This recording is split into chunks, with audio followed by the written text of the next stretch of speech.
Welcome to Sitting with Shay J. Today we are spotlighting the incredible work of the Jekl Institute and organization. They are dedicated to increasing diversity in STEM, science, technology, engineering, and mathematics.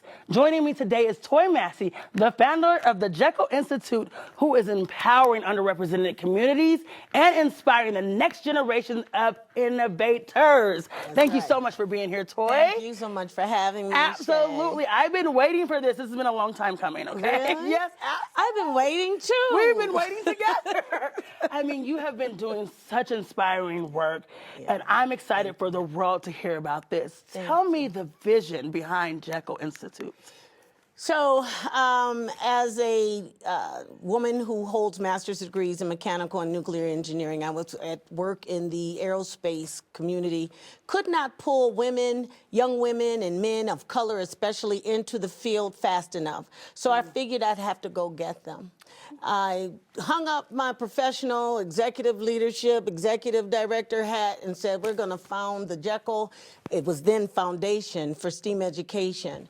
We have evolved after launching STEM camps across 2 continents and 3 countries, East Africa, West Africa, to the Jekl Institute for global STEAM equity and access. And so with that being said, knowing that the number of folks that look like me are not in these spaces, and when we are not at these tables, the complete solution is usually not achieved. Therefore, we have problems with water in Flint, Michigan, or we have disparities in health care and medicine. And so that's really been the whole purpose of closing these gaps. The whole purpose of Jekl has been to get in there, embrace what we call the uninitiated, in order to change this face of technology forever, STEM forever, if you will. We are that support. We close the gap between the access and the opportunity, and we don't apologize for it. I don't know. If that's not impact, I don't know what is. I almost wish I had a live audience because I feel like they should clap for that. Now, there we go. Now, the STEM field has been historically lacking representation from underrepresented communities, as you have alluded to.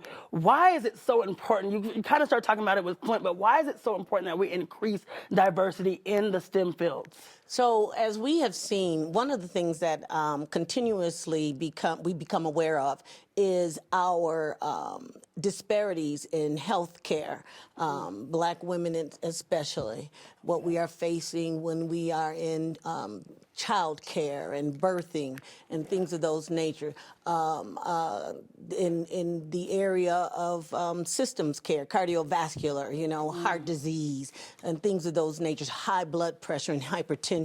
Those reasons for us to continuously carry the unsatisfactory mantra of underserved, undersupported, undercured, underdiagnosed, happens because usually folks treat folks who look like them differently than they do folks who don't. Let's just be honest and call it what it is. And so when we have more physicians in these spaces, when we have more nurses in these spaces, guess what? The folks that look like them, who are in need of their support and services, get the same care they would innately give a parent or not. Matter of fact, when my mother was going through her declining phase, if you walked in there, my first thing is treat my mother like she's your mother. The same is true in the technical sciences, in the technical fields, the engineering fields. The same thing happens, if you will, especially as we move into areas of artificial intelligence and machine learning. If we are not in those spaces as we need to be today, we will continuously see this gap that exists now between what we learn and what we need to know. And so we are in here trying to make sure what we learn looks like what we need to know. Has to be there. It has to be there. Let's close that gap. When I think about mentorship and hands-on learning, I know it's vital in STEM education. Tell me a little bit about the programs that are being offered in the Jekl Institute. So we do everything from digital equity and digital literacy. We have programs that start off code like a king, code like a boss, code like a girl. We have programs that are absolutely about the relationship across the 4 letters that make up the acronym STEM. So many times people think these are unrelated, but technology is just science brought to life, and math is the language we speak here. engineering, of course, is the problem-solving space, and we use the arts because that is the thread that connects us all. And so when I am in these spaces with these youth, with these scholars, as I call them all doctor, if you will. Oh, I love that. I do, and I have to tell you some funny stories behind that. But when we are in these spaces, we're able to affect change in their immediate moment and where they're going to be in the generations to come. We are focusing on a 2-generational ecosystem build that incorporates not only the schools, not only industry, community, and those families, but we really look at, as we are enlightening and educating these youth, how are we affecting the upskilling and reskilling of the parents? And so we are changing in those spaces. In our digital equity efforts, we are not only empowering people with digital literacy, understanding how to navigate the internet, how to actually say, you'd be surprised how many people have computers and they're still digitally illiterate. Absolutely. You know, or these yes. handheld devices and they don't know how to use them. And so in our efforts, not only do we embrace this learner, if you will, if they don't have these devices, we make sure when you finish our classes, you take a Chromebook or a laptop home with you. Wow. Right now, people can barely make an appointment with their physicians, Right. barely make a opportunity, take advantage of an opportunity to apply for a job if they don't have some type of digital device. And you would be really hard to and hurtful to hear how many people actually don't. So that's some of our classes. We also we focus, of course, on our ladies very much. We have the Think Like a Girl platform where we very much emphasize girls coming into these spaces. But we also have a lot of fun where we make the connection between things not often thought of as STEM related and make that connection, i.e. cosmetology, which is all anatomy, genetics, math, science, even the culinary arts, again, math, science. You know, when Kennedy was a little thing, my daughter, who's now 22, and we'd sit there and I'd say, here's a glass of white milk. Here is red ketchup. I'm going to pour the red ketchup into the white milk, and I'm going to, she said, pink, and I said, science. She said, yes. And so that's making science cool. Making That's what we fun. need. Making it fun. So distant so many times. These kids have been scientists all their lives. Right. And so when the question comes up about, well, how do you give them advice and how to pursue it, the first thing I remind them of is, you've already been a STEM kid. You've always been a STEM kid. When you did not have in your community a basketball rim that was in the traditional manufactured state, but you did have a crate that you could kick the bottom out of, and you had a hammer and you could put it up on that telephone pole, and now you could play ball. That's innovation, and that's what this looks like in these spaces. The other thing is we make the connection between the things they do in their everyday life and those who look like them that they may not have known been involved. So, for example, we all use these handheld devices, these cellular phones, and we know when someone calls, we see the name, but we don't know that that caller ID platform was created by Dr. Shirley Jackson, who's a black woman who created that, right? Did not know that. We don't know. So many times, you know, and while we have all of these fabulous lights, we think of Thomas Edison, but we don't think about Lewis Latimer, who really created the carbon filament innovation of that early invention. And it was Lewis Latimer's lights that lit up all of Paris and all of DC, you know, and who went on to become very coveted in the U.S. Patent Office. So we make the connection in everything we do to something that folks who look like them had a role in, and that's when they start saying, wait a minute, are you serious? Absolutely serious. It feels more attainable at that point. It feels more obtainable. It feels like, okay, well, if they could do it, I could do it. We can go all the way back to the Dugan people, the African diaspora, and talk about they never had a leap year because their calendar was perfect, month to month to month to month to month. You know, and so astrology even being thought of even back then. They don't know many times in this community alone that we have an Ed Dwight, you know, and that they can call on him. And not only is there, again, a connection between the STEM disciplines, he was an engineer, but he's also a sculptor. And when they go over there to City Park and they walk through the MLK Memorial, that's the same man who was the first black astronaut, you know, who wasn't at that time able to take his trip, but he was appointed by President John F. Kennedy, I believe, at that time. for the first time in his life, he finally, at 90 years old, took that trip around, the world. you know, Now, in let me the ask you galaxy. this. So I feel like I have been educated in this moment, right? And really thinking about the different levels of STEM. And like you said, some things that we don't even identify as a connector.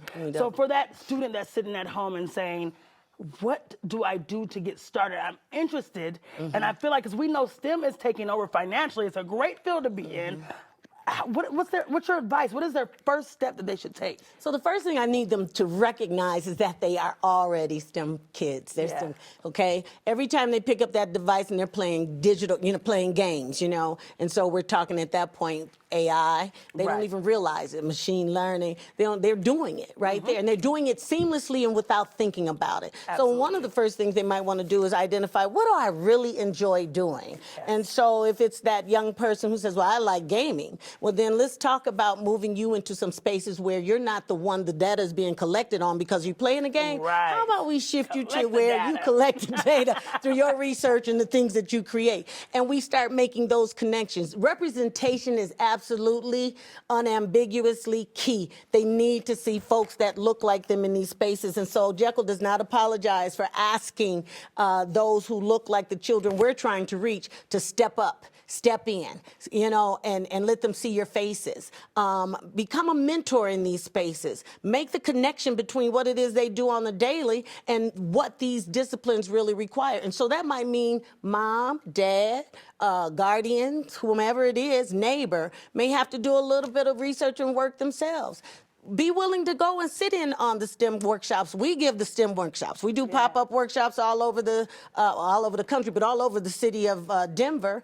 And we really are starting to focus a lot more on how do we bring these activities together as a family. Yeah. When I first went to almost immediately out of graduate school, my graduate program is at Howard University, and Dorothy Height was then living. Dorothy Height at that time was over the National Council of Negro Women. And so then they had partnered with the Chevron Company, and they had a family math and family science program, and they let this little black girl say that she could do this thing. And I'm here in the heart of DC, and it was free to kids if they brought an adult. I didn't even realize the impact of that at the time. But what happens in that space, not only are we educating the young people, we are also empowering their first tutors, their first teachers, their parents, their grandparents, whomever that might be, to show how to encourage them in these spaces. That's a great STEM is point. messy. It's a messy. So what we create these genius boxes and all these different activities, and we probably need to start adding some disclaimers. Jekl is not responsible for your carpet, your curtains, I've seen these boxes you have. whatnot. But we want them to not be afraid to try, Right. and especially not to be afraid to fail, to make the connection that fail is not failure. Failure is I'm not doing it again. Fail is, let me redesign this thing. Engineers, we never fail. We just redesign it. Redesign and figure out what the next step is. Figure out what the next step is. I hope someone at home is encouraged by this, because I know I'm encouraged, and I wish I saw how fun science was at a young age, but it is not too late. Finally, for viewers who are at home that want to support Jekl Institute, they want to help, they want to be a part of making sure that we are promoting diversity in STEM, what is the best way for them to get involved? So we have opportunities for them to help us with fulfilling these orders and fulfilling the STEM packages and the Genius boxes that we distribute. You can get in touch with us through our webpage, thejeklinstitute.org. You can find us on pretty much any social media platform, and myself, of course, Toy Massey. We always need volunteers. We need those who are willing to come in, whether they have knowledge or no knowledge in this space. Just show up and bring your children. I grew up at a time when we didn't really get to say what we were doing on Saturday morning. So now sometimes I, run into parents and I say, well, I'll ask if they want to go. No. Tell them where they're going. I didn't ask you to ask them if they wanted to go. I told you this is when the workshop is and when you need to have them there. I'm not mad at that. That's what I like. That's how we make sure we have impact right here in our community. That's right. Thank you so much, Thank you Joy. so much. You have shared an inspiring work that you're doing with Jekl Foundation, the Institute, and I'm excited because it's really empowering our underrepresented communities. Yes. And we need this. The future of innovation truly depends on diverse perspectives, and I truly believe that your dedication to creating these opportunities has not gone unnoticed. Very and we want to thank you. You're making a significant impact right here and beyond. So our viewers, if you'd like to learn more or support the Jekl Institute, please visit thejeklinstitute.org. Remember, your voice has the power to inspire change. So keep rising, keep shining. Until next time, I'm Shay J, and together we can create impact. Thank you so much for watching Sitting with Shay J.